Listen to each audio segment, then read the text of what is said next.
All right, I think we'll get started. I hope everyone can hear me.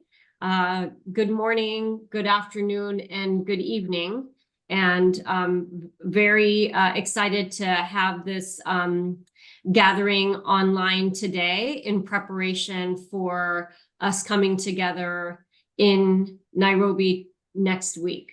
So this is our pre-conference webinar associated with our pre-conference event that will take place on Wednesday, May 8th in Nairobi, called the Family Planning SRHR Advocacy Accelerator.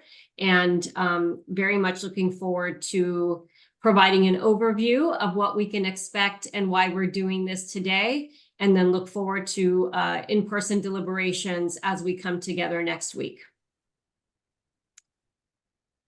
So welcome everyone who's joining us. We are recording this meeting and we'll share the link with all those who've registered and are attending for your reference. Today, what we'd like to do is provide an overview of the Summit of the Future, provide some background, what the intentions are, also talk about the CSO conference that is taking place on May 9th and 10th. That is in support of the Summit of the Future. We'll have an update on the Pact of the Future, what it is and where things stand. We'll talk about the role of civil society and how do we leverage civil society voices in the lead up to this moment and beyond. And then provide an overview and intentions of our pre-conference advocacy accelerator and have space for Q&A and just some housekeeping and administrative items. So with that, a formal welcome. And I want to start with just acknowledging some of our partners and colleagues who have made this possible, some participating today and others who you will see in person next week. Colleagues from the Organization of African Youth in Kenya, Margaret from Health NGOs Network, also in Kenya, Monica Gutu from Kisumu Medical and Education Trust, Eric, who is our esteemed colleague working on PAI's GFF and GeoHost CSO Hub, a lot of acronyms there. Anders Thompson, who could not join us today, but will be with us in person, who is our Kenya representative at UNFPA. We do have his colleague, Raga Saeed, who's joined us on this call, who sits in New York, but leads the work around parliamentarian and civil society engagement. And then Marian Hasselgrave, who is with the Commonwealth Medical Trust and serves on the program subcommittee for the UN Civil Society Conference. And I think I missed our dear friend Liz, who's with Women Lift and will be joining us also in person. So thank you to this group of colleagues and all of you for joining today. I wanted to start with the background and the intentions of the Summit of the Future. And for those who are not closely tracking or familiar with it, but the Summit of the Future is going to forge a new international consensus on how we deliver a better present and safeguard our future. Really, this came about because in June 2022, it marked the 75th anniversary of the United Nations, and that was marked by a declaration by member states. And that declaration included 12 overarching commitments and also a request to the Secretary General for recommendations to address current and our future challenges. So with that in place, Secretary General Guterres in September responded with a document called our Common Agenda. And in that common agenda, there was an effort to recognize that we must speed up the implementation of the Sustainable Development Goals. As we all know, those are woefully off track, exacerbated by COVID, ongoing conflict and climate. And also it was meant to propel commitments contained in the UN 75 declaration. This common agenda also required new government agreements or new intergovernmental agreements. And then it called for a Summit of the Future that would forge a new global consensus that would ready ourselves for a future that is rife with risks, as they said, but also with opportunities. So the Summit of the Future will be held at the UN General Assembly in New York from September 22nd through the 23rd of this year, and it will be and it was preceded by a ministerial meeting in 2023. Out of the summit, there is a deliverable, and this is known as the Pact for the Future, which we will talk a little bit further about here shortly. It is an action-oriented document that will be agreed to by member states through a range of negotiations and discussions and alignment on the issues they decide to take forward to, again, safeguard our present and ensure that future challenges and opportunities are also addressed. This Pact for the Future will also be annexed by two additional documents, the Global Digital Compact and the Declaration on Future Generations. And my colleague, Marianne, will be able to provide a little bit more insight on that, I think, as well in her intervention. So how does the civil society conference that is occurring on May 9th and 10th feed into this? It is in support of the Summit of the Future, and recognizing that the summit, and these are statements that are on the UN website, therefore in quotes, but recognizing that this is a once-in-a-lifetime opportunity to strategize the path forward for the United Nations and the global community to build a world where no one is left behind. There is recognition, of course, that civil society is an absolutely essential partner as solutions are forged, as approaches are established, and doing this across sectors. There are three core objectives of the Civil Society Conference, and I've summarized this here. There is more extensive information on the website about this and in the briefing packets. But the first one is to really increase awareness, the ambition, and the accountability for the Summit of the Future and beyond, and of course, have a role in informing the Pact for the Future, but also where we take the Pact for the Future in our own advocacy and actions to deliver and support a better future for all people. The second objective of the conference is to use the moment in Nairobi to build a multi-stakeholder effort around impact coalitions that push forward specific issue areas. And as the UN has noted, these big ticket reforms that would be proposed in consensus language of the Pact. So there are civil society hosted and civil society activated multi-stakeholder impact for the future package that was going to be seen as the contribution by diverse stakeholders to ensure and enhance the implementation of priorities that emerge across the Pact for the Future. And then the third objective is to seize the conference as an opportunity to innovate the way civil society interacts with intergovernmental processes, and also showcase the effective models and the outcomes of this of intergenerational cooperation and solidarity. So with that, I'm going to provide a high level on the Pact of the Future and then hand it over to Marianne, who is very much involved in the program committee for this convening. But the Pact of the Future and the summit, the co-facilitators are Germany and Namibia. The co-facilitators, together with a range of stakeholders, released a zero draft of the Pact for the Future in February. And this was preceded by extensive consultation and inputs through multi-stakeholder dialogue to inform that zero draft, with the zero draft really being a starting point for ongoing intergovernmental deliberations.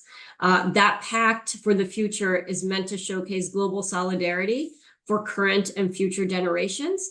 In the review, and there were some meetings and sharing and consultations at the beginning of the year, there was only one mention of sexual and reproductive health and rights in those 4 words in the zero draft. There was no mention of family planning, CSC, LGBTQIA+ rights, etc. There were mentions around gender equality, youth empowerment, and combating gender-based violence. The one piece that's missing is there was also recognition, of course, of the importance of climate change and the impact that's having on the progress for people and our planet. So with that, I'm going to hand it over to Marianne, who has a frontline view of where things are at this point and how we leverage our collective civil society voices, in particular as it relates to family planning and sexual and reproductive health as part of these conversations and the priorities moving forward. So Marianne, I'll hand it over to you. Over. Well, thank you very much. Is it possible for me to share my screen? Okay. Okay, I've got to find it. Here we are. Okay, can you see this now? Right? And I just need to get it upright and then slideshow. Right. Hang on a sec. It's just not behaving very well at the moment. Oh, it wouldn't do that, would it? Okay, I'm going to use it as it is because rather than waste time. I just want to go to use this just to follow on what Nabiha has been saying, and thank you for giving me the opportunity for doing so. The what I want to go into is a little bit more detail on the Pact for the Future, the Declaration on Future Generations, and the Global Digital Compact very quickly, so that you can understand a bit more about these documents. So if I can just go down, the Pact for the Future, as Nabiha has shown, is being co-facilitated by the ambassadors of Germany and Namibia. And they are in charge of the negotiations, having been given this position by the by the President of the General Assembly. Now, just to talk a little bit about the pact so you understand. It's a document of 5 chapters and will have a chapeau. They have been negotiating in the zero draft on chapters 1 to 5. From the point of view of what we are doing, predominantly, our interests will be in chapters 1 on sustainable development and financing for development, chapter 3 on perhaps digital cooperation, chapter 4 on youth and future generations. And we need to take a broader approach on future generations because even young people get old after a certain period of time. And that when we look, one of the things that's coming out of the Commission on Population Development is that there's an increasing proportion of older persons in developing countries. And chapter 5 on transforming global governance, which brings in the role of civil society. Now, human rights and gender will be cross-cutting issues. And I just want to take up that Nabiha has said about the fact that LGBTQI plus are not included and that CSE is not included. It is unlikely that anything is going to be included which has not been negotiated and agreed elsewhere when you're looking at the content. And as far as family planning is concerned and sexual and reproductive health and reproductive rights, they have been agreed. And when you're talking about the Sustainable Development Goals, the ones that are most important for us are the targets.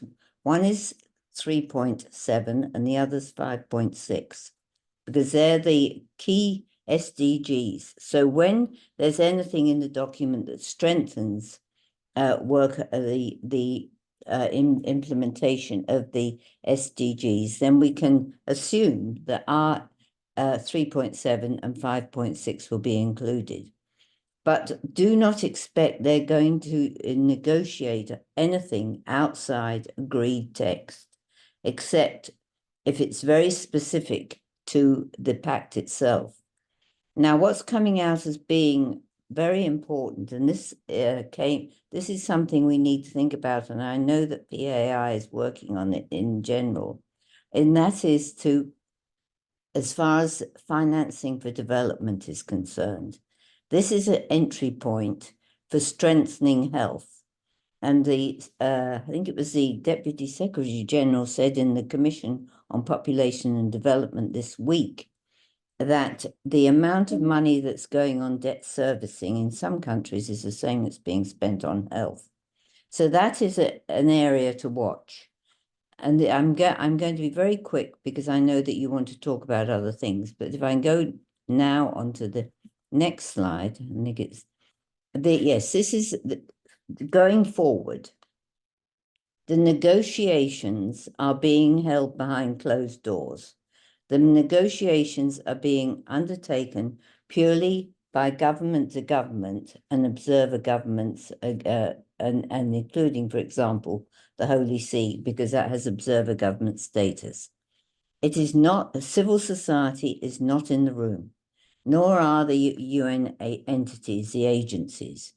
We are outside the room. So therefore, when you're looking at how to be active, it means being active at the local level, and at the national level with your governments, because that's the entry point. And for governments in Africa and Asia and other parts of the developing world, they were mainly negotiating through the Group of 77, which is currently being chaired by Uganda. So that is the process, but there are going to be a series of negotiations taking place in the coming months on what is going to be called Rev 1. Now, Rev 1 ostensibly was going to be out before the conference, but now it's going to come out afterwards, so that we need to think about that. Then I just want to mention the Declaration on Future Generations. Now, this is an accompanying document that supports Chapter 4 of the Pact for the Future, and it's being negotiated by Netherlands and Jamaica. And this may be an easier document to influence, but that will be part of the package. The other one is the Global Digital Compact, which I will come on to in a minute.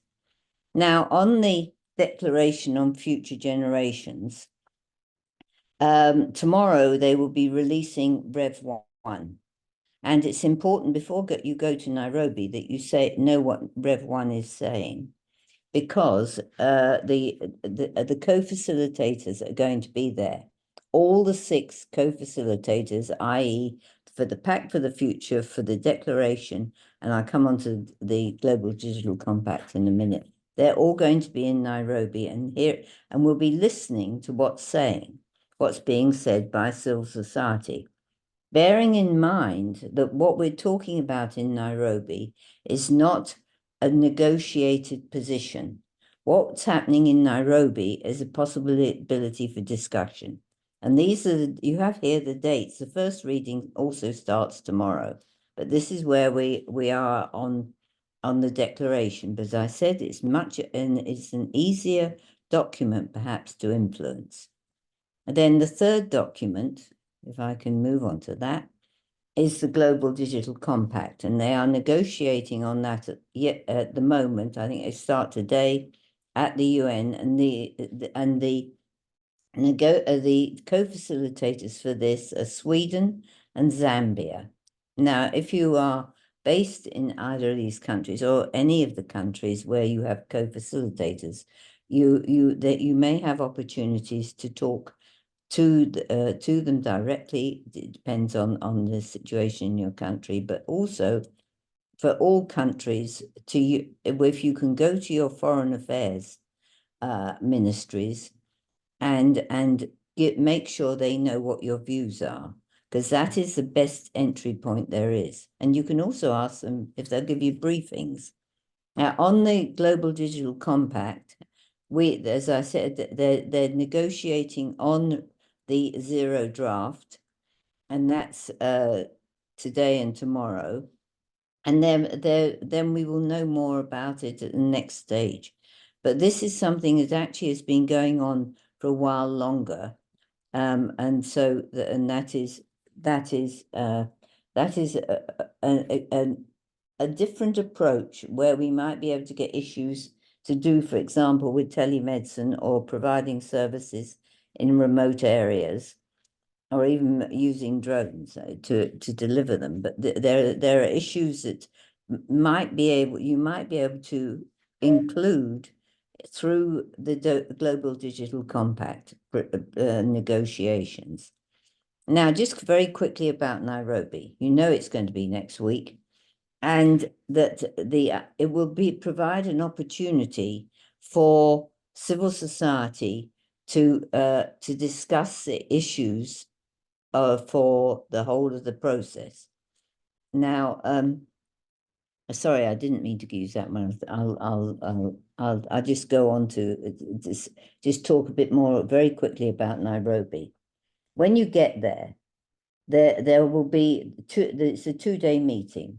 The meeting it has a formal opening, and then there will be a number of workshops which which you can choose to go to. So and if you look at the bottom of this slide, you can see that there's a website where you can get more information, so that you can find out more. That information is being posted daily, so don't just look once and then forget about it. Keep going back, but you'll see now we have on it the various workshops. There are 33 workshops, and they're in 3 lots of 11 each. So you need to choose which you go to. There aren't, I think there is one which talks about issues related to sexual and reproductive health and reproductive rights. But there are the workshops, and then at the end of the first day, there's a session where there are a group of rapporteurs will be taking any recommendations or suggestions that come out of the workshops, and we'll bring them to the plenary session. And after that, there will be a session with the co-facilitators where hopefully they will hear what civil society has got to say.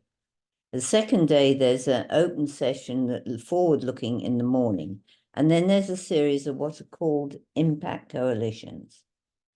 Now, these impact coalitions are designed to bring together civil society, academia, governments, UN entities, and even perhaps some private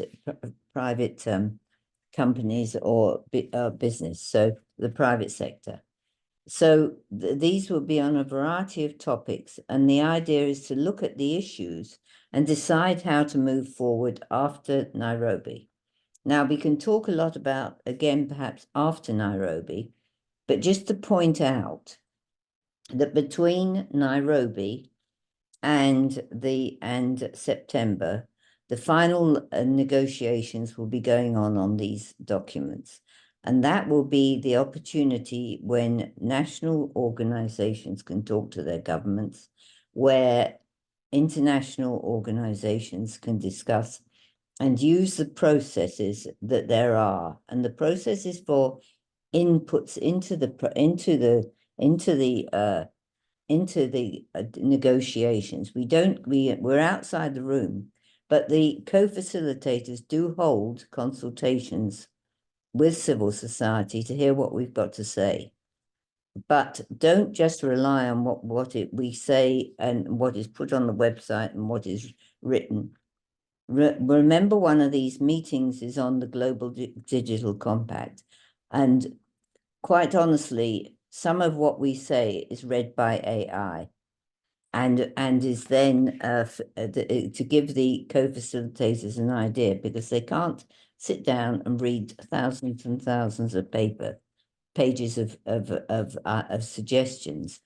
And one of the problems civil society sometimes has is that we're a little bit verbose, one might say, in what we're saying, and that we need perhaps to find ways to get our message across in different ways, and that will be the secret going forward. Thank you very much, and thank you for inviting me. Thank you so much, Marianne, for that excellent overview, and your view, of course, being close to the planning of so many elements in the lead up to Nairobi and beyond. Very much appreciate it. I'm going to share my screen again, and let's talk about our advocacy accelerator.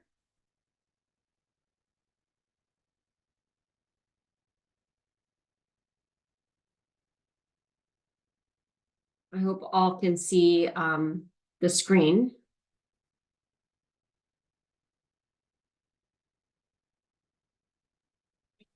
So the Advocacy Accelerator, what's the inspiration for us coming together? I think it's clear, as I mentioned and Marianne mentioned, we're very unsure if anything related to sexual and reproductive health and rights will be reflected in the next draft, just to reinforce some of the areas and elements that make up comprehensive SRHR aren't mentioned at all. There were extensive mentions, and we anticipate there continuing to be extensive inclusion of key outcomes related to climate, women's empowerment, youth empowerment, combating gender-based violence, and of course, economic achievement. And so we, in particular, the civil society networks that PAI is part of, saw an opportunity to coalesce and embed our calls to action into the outcomes that are being prioritized. And we have a need to mobilize our civil society and our youth-led organizations, those voices, to think across sectors and take coordinated advocacy action. I often like to share a quote from Shirley Chisholm, who was the first female candidate for president of the United States several decades ago. And she used to say, if they don't give you a seat at the table, bring a folding chair. And that's exactly what we're going to do as it relates to our community advancing and advocating for family planning and sexual and reproductive health. So with that, I'm going to hand it over to my colleague, Eve Brecker, who is PAI's Associate Director for Civic Engagement and oversees and supports the work of robust civil society networks in global majority regions of the world, who will talk about the structure of the day. And then she and I will tag team on what we're doing in the morning and what we're doing in the afternoon when we come together on the 8th. So over to you, Eve.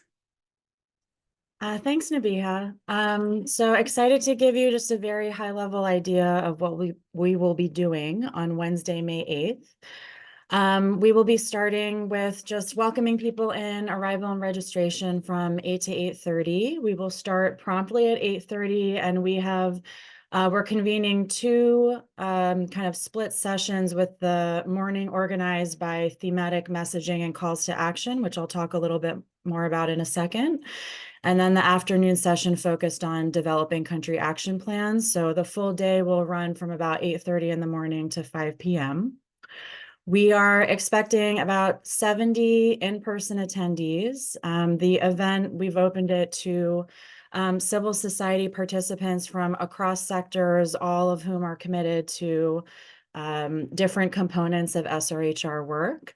And all have kind of a joint theme of recognizing that family planning and sexual and reproductive health and rights are a central component to achieving the Sustainable Development Goals. For those of you who will be attending, you can expect 2 emails from us with more information on how the day will go. You'll receive these by end of day on Monday, end of day Washington time. The first email will be a full briefing that includes the program agenda, our goals, our intended outcomes and deliverables. It'll also include the venue and location, which I can tell you just as a preview is near the UN. It's within walking distance. You won't have to go very far. And then you'll get a second email that's specifically for organizing the morning sessions of this pre-conference, where you'll be able to select the working group theme that you'll want to participate in. You'll be able to see the themes on the next slide, but essentially they're climate resilience, youth and adolescent achievement, and then women's economic empowerment. So we can go to the next slide. I'll give you a preview for the first half, and then I'll turn it back to Nabiha for the second half. So as I said, we're organizing the day in kind of 2 pieces. The first morning session will be surrounded by these thematic conversations on climate, youth, and economic empowerment. You will self-select the theme working group that you want to participate in based on your interests and expertise. We will have a facilitator and a rapporteur for each working group. There will also be an MC working with us throughout the whole day to help us stay on time and organized. And the idea and outputs from the morning session are that we want to come up with 4 to 8 key messages and calls to action around these 3 themes that we've identified are critical for being able to articulate the intersections between SRHR and these themes. So that's one deliverable, are the key messages and calls to action. And then the second deliverable is developing a 3-minute statement that participants of this pre-conference can use with UN members, government officials, stakeholders, to explain the CSO interventions at UN meetings, at regional meetings on these intersections between SRHR and the 3 thematic topics. So that's just to give you kind of like a really quick rundown of what the larger day will look like, the morning session. And then Nabiha, I'll turn it over to you to talk a little bit more about our afternoon. Thank you, Eve. So our afternoon session takes place after lunch, and it will focus on the development of a framework to guide country advocacy actions. So we will have also facilitators and rapporteurs for each of the breakouts. And in addition to the details on Monday where you can self-select into one of the thematic working groups, you'll also have the opportunity to self-select into one of the audience focused working groups, and I'll go through that now. So the purpose of the afternoon session is to come up with a guidance, a general cross-cutting action plan framework that would engage key audiences that are really critical at your national or even subnational level. And what we want to do with this is have a common playbook, not necessarily be so specific on the tactics that they don't work for all contexts, but that we have some general guidance of what we've agreed would be useful and can be consistently applied and implemented regardless of the context that you're in, knowing that there's space, definitely space in the framework for civil society leaders to coalesce with others to say what does engagement and advocacy around the thematic working areas that we've talked about in the morning, what does that really look like for your own context at national, subnational level? So what we want to do is have a mechanism, a very intentional mechanism that builds on the excellent work and advocacy that civil society organizations are already doing, and perhaps fine-tune and also bring the heft of the collective forward in the ongoing advocacy up to the Summit of the Future and beyond. So the audiences really that we want to engage are those who are influencing policy and influencing donors. We also want to ensure that there is a mechanism to drive ongoing conversations and data points and calls to action that reinforce the centrality of family planning and sexual and reproductive health to achieving the outcomes that are, of course, prominent in the pact and will likely continue to be prominent in the pact, but that also are prominent in discourse and dialogue as we approach 2030 and set those ambitions and redouble those commitments. So the 3 audiences to mobilize around are national governments, and this could range from parliamentarians, ministers, and ministries, executive branch, office presidents, prime ministers, cabinet members. It's really up to, again, country leadership from a civil society perspective to define who are the national government leaders who need to be engaged, who we need to engage better. The second audience category is around engagement with donors and the bilateral and multilateral institutions. So UN agencies, bilateral donor agencies, and so on and so forth. Examples: World Bank, the African Union, as I said, the UN agencies, FCDO, the Canadian government, those who have USAID, those who have influence of the purse, and also political influence. So they are also aware of what the calls to action are, especially if the donors are making big bets as it relates to investing in youth, in supporting gender equality, ensuring economic achievement and empowerment, and thinking about what does climate resilience look like in the face of ongoing protracted climate crises. And then the third and final audience is looking at media and any other national stakeholder groups with influence, so we can mainstream our conversation. And because these other groups, including media, are very critical amplifiers of calls to action, data points, and what really needs to be done to meet the needs of community. So that is the structure of the afternoon. And what are our deliverables from the day? The first is to have 4 to 8 messages and calls to action from each of the 3 thematic areas that Eve talked about. So family planning and SRH and climate resilience, looking at that through the lens of youth achievement. And the third is looking at that through the lens of women's economic empowerment. So what are those calls to action? What are those messages that we want that are cross-cutting, and also allow for those who are taking these messages back to their context or their stakeholders to add further subpoints that might be context specific. The second deliverable is having that 3-minute intervention for each of the 3 thematic areas. So that's a 3-minute speech or script that you can use. And then the third deliverable is a consolidated 0 draft of a country advocacy action plan framework that I just talked about, focusing on these 3 audience buckets. We'll come together and put that all together toward the end of the day, based on the final versions of each of the working groups. So that's what we hope to achieve concretely at the end of the day. So just a few housekeeping items, and then we'll open it up to questions. And you can put your questions in the chat, and Eve will share those with me or with others on the call.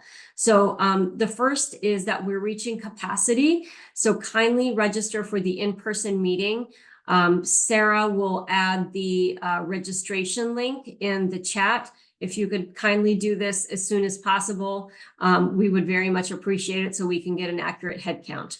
Also, if we end up becoming oversubscribed, and that is likely where we're heading right now, we will be circling back and only accommodate 1 person from each organization.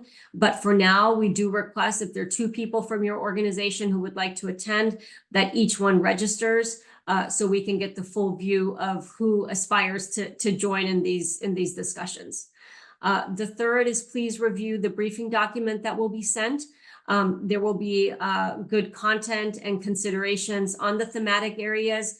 Special thank you to UNFPA. That's been a wonderful partner in pulling together some of this content as well. And just use that as a primer for what's to come. We are prioritizing civil society organizations, and we use that term broadly. So you can represent civil society coalitions.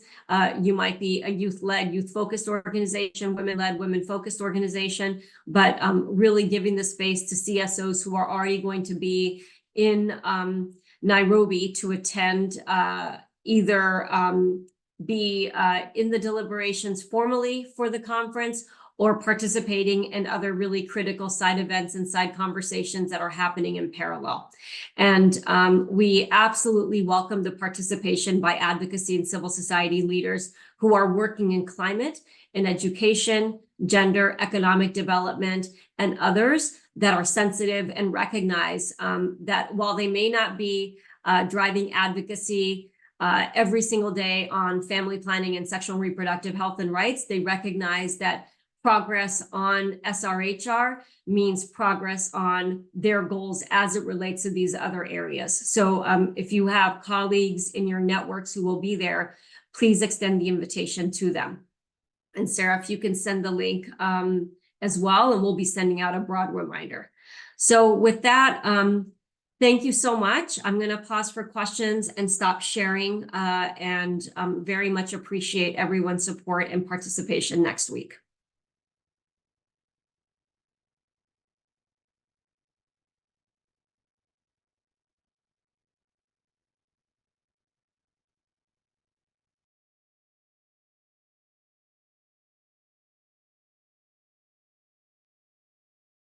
Eve, are there any questions in the chat? We don't have any right now. Just a note that one of our participants can only attend the first part. I think the chat may have been disabled when we initially asked for questions, so you can leave them in the Q&A feature if you can't access the chat, but the chat should be fully available now to everyone. Yvonne has shared that there's a small event at the Dutch Embassy in the afternoon on the 8th.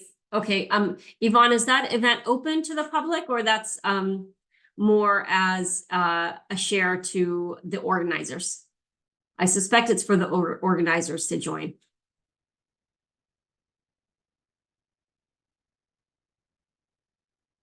But we'd love to have you participate in whatever portion you can, especially given the leadership of the Netherlands.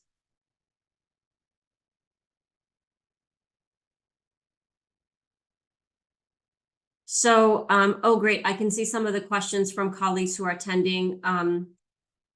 Yes, Zoe, absolutely. When you get the agenda, you'll be able to join as much of the program as convenient. Rose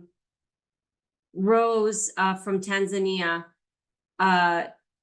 So there is not funding to cover participants to participate in the conference for the UN or the side events. So if you are planning on attending anyway, then please join us. But there isn't funding that's being provided by the UN or other civil society organizations to be able to join. Nabiha, is there a remote link, or is it only in person? It's an in-person event. Yep, so it is in person by the nature of the structure, having a lot of working groups. But what we have talked about is doing some additional follow-on conversations and a report back. So for those who aren't able to join in person, certainly we'll keep you abreast and have opportunities to weigh in. Cecilia. Yes, I think I've addressed the virtual comment. There's another question about accessing the invitation and questions related to accommodation transport costs.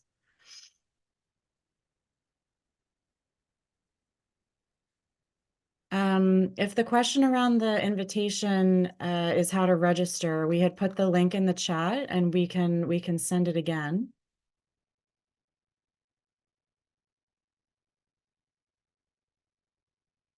And Nabiha, I think to the point about accommodation and transport costs, it's no different than the accommodation and transportation you'd be making plans for the larger event. Correct. Okay. We've put the registration link in the chat again, and Yvonne has another question. Is the other point of the pre-conference to influence the chair's summary coming out of the CSO meeting? And do we know who holds the pen? I like Yvonne, that that's such an excellent question. It's something that Marianne and various organizers, we've also been trying to get clarity on this. And Marianne may have a comment on this, but yes, the goal is to be able to share what are some of the priorities. So Marianne, do you want to address this question? Yes, I will, because I'm trying to find out the answers. Okay. About this, about the chairs. The chairs of the CSO conference are, we have Nudara, who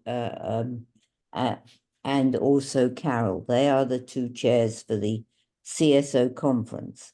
Now, it's what I gather is that there will be a summary which will take into account the the outcomes from the workshops, and also the obviously a report on what the happens in the various plenaries. But it's very difficult to see what it's going to say, because this is not a conference where organizations know in advance what's being discussed, and therefore they cannot come instructed by their participants will not be instructed by their organizations. So it'll just be a summary, but apparently there is going to be a reporting back session at the which I'm assuming will be at the UN at the end of the end of May. Now, it says Yvonne has also asked about the rapporteurs. There will be each workshop. The workshops are independent, so can be the rapporteurs they will have rapporteurs that are appointed by the workshops themselves. However, the program committee has appointed has identified, not appointed, a number of rapporteurs, 2 for each chapter in the Pact for the Future and the chapeau for the Pact for the Future, and obviously linking the Global Digital Compact with the with Chapter 3 and the Declaration on Future Generations with Chapter 4. Those rapporteurs will be going around the different workshops to collect what the recommendations are. So this team of rapporteurs will have a guidance as to what they're looking for, and the workshops will be told in advance what they're going to be coming to listen to. So that gives you an idea of this team of rapporteurs will be the ones who will speak before the co-facilitators, before the session with the co-facilitators. So they will hear from an independent, if you like, team of rapporteurs what has come out of the workshops, because there's not enough time for 33 workshops to report their outcomes. But they will be all fed into whatever the summary is at the end that's done by the co-chairs. And when I find out more about that summary, I can let you know. All right, thank you. Thank you, Marianne. I think that also addresses a question that was raised above Yvonne's comment. So that's very helpful. I think the other piece I'd like to add is, while there is this immediate moment of us being at the CSO gathering in support of the summit, there's also this piece of ensuring that the issues discussed also reflect some of the other calls to action. There was a CSO convening in Benin a few weeks ago that UNFPA had around ICPD 30. There's some interesting calls to action, so we don't necessarily have to duplicate efforts or start from scratch. We can also see what's really standing out already and use this space to reinforce and enhance. In addition, in terms of bringing issues forward for a Summit of the Future, there's ample time between now and September to influence and reinforce the kinds of messages that we would like to see when our government representatives are giving their interventions in New York, but also for us to be ready with something when there is space that's opened up for civil society interventions. And there'll be other opportunities to do this, we're sure. So I would look at this as both engagement in the here and now for both what will occur in May, but also in September, but also beyond. Marianne, you had your hand up, is that? Yes. Okay. Yes, if I may, I want just to say that what we come out with, we then have to look at in the context of Rev 1 of the Pact as soon as it comes out, because that is what they're going to be negotiating next. Before you go to Nairobi, you can look at the original zero draft.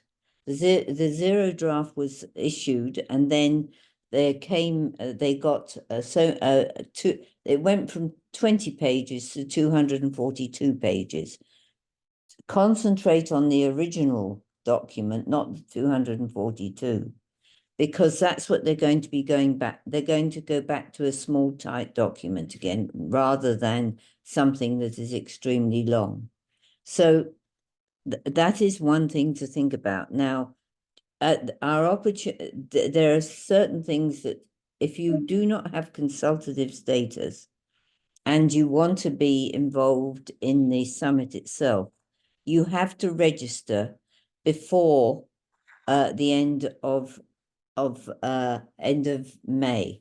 Now, I will put in the chat our website, because that gives you a lot more information, but you can also go onto the conference website, the summit website. But if you don't have consultative status and you think you might want to come to New York, you must register by the end of May.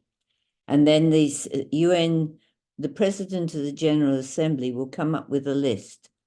And so long as organizations are not objected to, they will be approved by the General Assembly, and then we'll get proper invitations.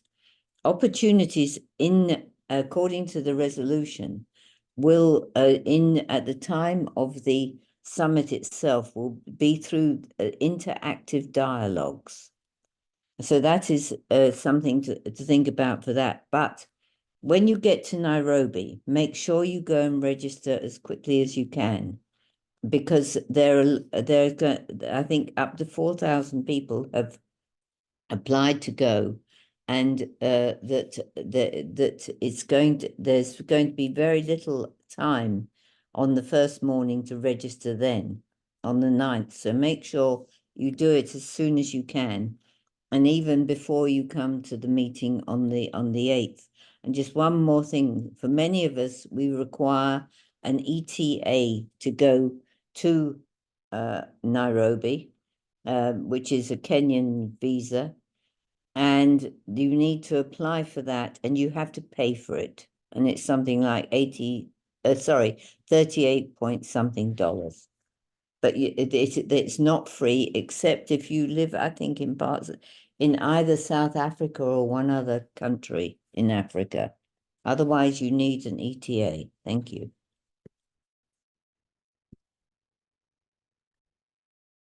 So I think Marianne answered the invitation, the visa question. There's one in here, Nabiha, can you share CSO focal points contact for the meeting with us? CSO focal point contact for our meeting.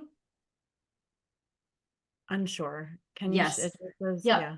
So Sarah, is it PAI at it's info@pai.org, and the main point of contact it'll come to Eve and Katie on that email, and then I will be in person along with a few other colleagues. But if they're for general questions, I'll put the email in the chat now, and that will reach PAI colleagues who are on this call. Great, thank you. And then Marianne, apologies, did you answer, there's a question about, do we know when the Rev 1 of the pack will be circulated? Do you know the timing? Nobody knows the timing, but it will definitely not be before Nairobi. But it was given the fact they were planning to start discussing it about the 13th. One assumes it won't be long afterwards. Thank you so much. And I'm putting in that the other thing to say is when you're filling out the form, it's an online form for the ETA, as it's called.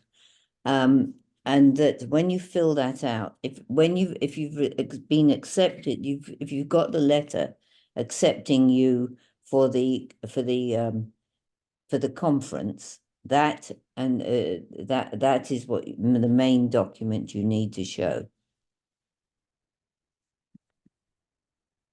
Thank you so much, Marianne. Any other questions? I don't see anything else in our Q&A feature or the chat. I think we've answered everything.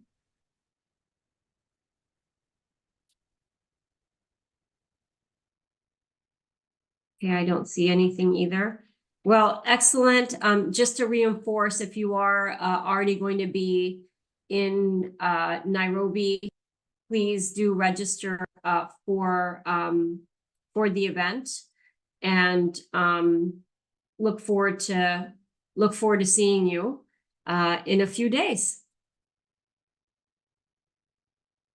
Thank you, everyone. Thanks for attending.